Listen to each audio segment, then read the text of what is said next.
Hello, নমস্কার বন্ধুরা। আবার একটা নতুন আমি রান্না নিয়ে চলে এসেছি তোমাদের কাছে। দেখো, খুব ভালো লাগবে, পুরোটা দেখার জন্য অনুরোধ রইল। আমি রান্না করছি ডুমুর ফলের তরকারি চিংড়ি মাছ দিয়ে। প্রথমে ডুমুরগুলো ভালো করে পরিষ্কার করে ধুয়ে নিয়েছি।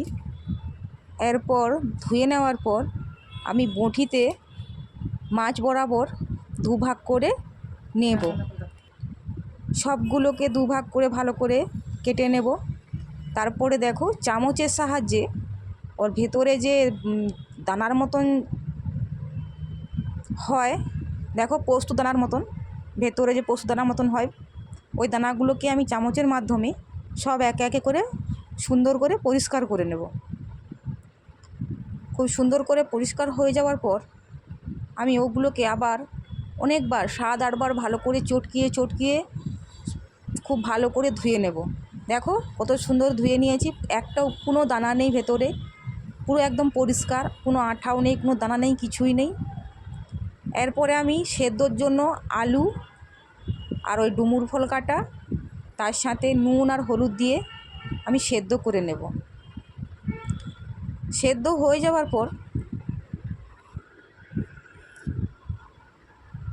হাত দিয়ে ভালো করে চেপে দেখে নেব যে ভালোভাবে সেদ্ধ হয়েছে কি না।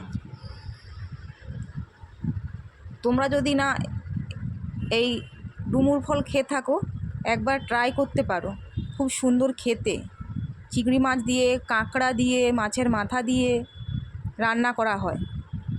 রান্না করো, খেতে ভালো লাগবে, আর স্বাস্থ্যের পক্ষে খুবই ভালো, স্বাস্থ্যের পক্ষে খুবই উপকারী এই ডুমুর ফলের তরকারি। এরপর আমি ঝুড়িতে ঢেলে নিয়েছি, সেদ্ধ হয়ে গেছে।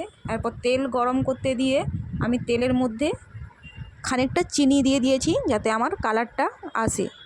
মাংসর মতন করে কষা কষা করে রান্না করবে, খেতে অপূর্ব লাগে, দুর্দান্ত লাগে। এর মধ্যে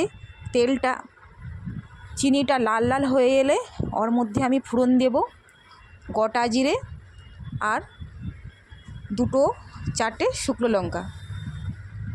তেজপাতাও থাকলে তেজপাতা দিতে পারো, আমি দিতে ভুলে গেছি তেজপাতাটা। ওই লঙ্কা আর গোটা জিরে ভাজা হয়ে গেলে আমি ওর সাথে পেঁয়াজ দিয়ে দেব। পেঁয়াজ ভালো করে নাড়তে দেওয়ার পর আমি আগে থেকে বেটে রেখেছি আদা রসুন ছুলে রেখেছি। তোমরা চাইলে বেটে দিতেও পারো, আমি ছুলেই দিই বেশিরভাগ তরকারিতে। দেখতে দেখতে আমার চ্যানেলটাকে একটু সাবস্ক্রাইবার করে দেবে, সাপোর্ট করবে, সবাই পাশে থাকবে, যাতে আমি আবার নতুন নতুন তোমাদের কাছে রান্নার রেসিপি নিয়ে আসতে পারি। আমাকে একটু প্লিজ সবাই সাপোর্ট করবেন। দেখো, খুব সুন্দর পেঁয়াজটা লাল লাল হয়ে ভাজা হয়ে গেলে আমি ওর সাথে আদা রসুন আর কাঁচা লঙ্কাটা দিয়ে দেব। আদা রসুন কাঁচা লঙ্কাটা দিয়ে দেওয়ার পর ভালো করে ওটা কষাতে থাকবো। আর আরেক পাশে আমি বাটিতে করে দেখো লঙ্কার গুঁড়ো, জিরে গুঁড়ো, ধনে গুঁড়ো আর হলুদ গুঁড়ো আমি মিক্স করে রেখে দিয়েছি। তোমরা চাইলে এটা শিলনোড়াতে বেটে দিতেও পারো। শিলনোড়াতে বেটে দিলে আরও বেশি খেতে সুস্বাদু লাগে। আমার কাছে তো শিলনোড়া নেই, তাই আমি বাটা গুঁড়োগুলোই দিয়েছি। দেখো কত সুন্দর লাল লাল করে কষা হচ্ছে, যত কষবে তত খেতে খুব সুন্দর লাগবে, টেস্টি লাগবে। তারপর আমি চিংড়ি মাছগুলো ভালো করে ধুয়ে আমি ভেজে রেখে দিয়েছিলাম, দিয়ে চিংড়ি মাছগুলো দিয়েছি। চিংড়ি মাছটাও খুব সুন্দর করে ভালো করে ভাজবে, ভালো করে মশলার মধ্যে দিয়ে খুব সুন্দর করে কষাতে থাকবে। দেখো কত সুন্দর দেখতে, লাল লাল ঝাল ঝাল হয়ে গেছে একদম। কষানো হয়ে যাবার পর আমি ওর সাথে ডুমুর ফল দিয়ে দেব। তোমরা আমার চ্যানেলটাকে সাবস্ক্রাইব করে দেবে, আর লাইক কমেন্ট শেয়ার করতে ভুলো না বন্ধুরা। আর তোমরা যারা এই ডুমুর ফলটাকে খেয়ে থাকো, তারা অবশ্যই কমেন্ট করে আমার কমেন্ট বক্সে কমেন্ট করে জানিয়ে দিও।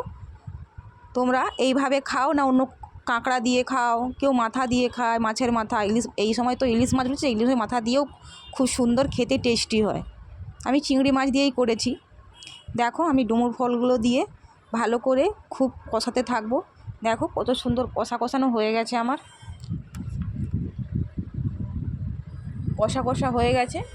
কষা হয়ে যাওয়ার পর আমি ওর সাথে সামান্য পরিমাণ জল অ্যাড করব, যাতে আরও সুন্দর করে ওটা হয়ে যায়।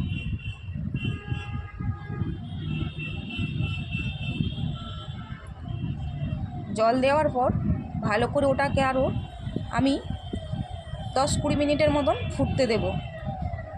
ফুটানো হয়ে গেলে দেখো বন্ধুরা আমার রান্না মোটামুটি হয়ে গেছে।